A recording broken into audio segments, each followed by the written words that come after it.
Ассаламу алейкум. Жалпы бізден YouTube көрушілер.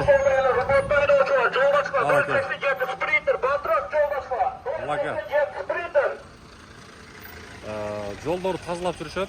Жалпыңыздарға ассаламу алейкум деймін. Бізден YouTube көрушілер, Тақ Маалымат каналымыздың қатталушылары, алыста іштеп жүрген мекендештер.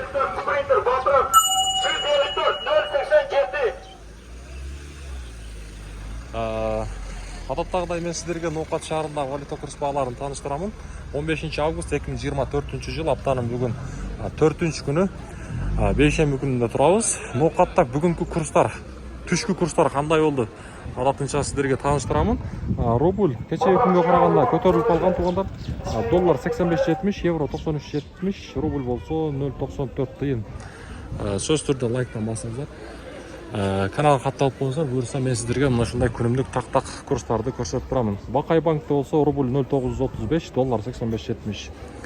Аранда туғандар, мына шу астағы номерлерді сіздерге айтып келатамын.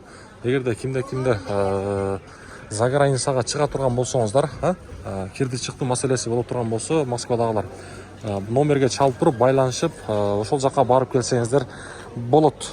Кімде границаға шығам дей тұрған болса, бізден атуыздан барсаңыздар, сөзсіз түрде сіздерге арзандатулар болады, скидкалар.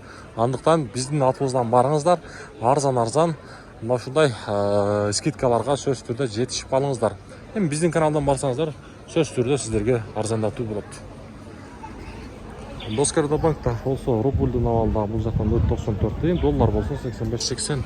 Ақша алмастырушылар, мұнаге доллар 85.70, рубль болса 0.94 тиын екен бұл жақтардағы. Рубль көтеріледі деген ойдауыз. Қараңыздар, обменниктердағы, банктердағы курстарды бірдей қойған, андықтан мағынайды түшірбейбіз.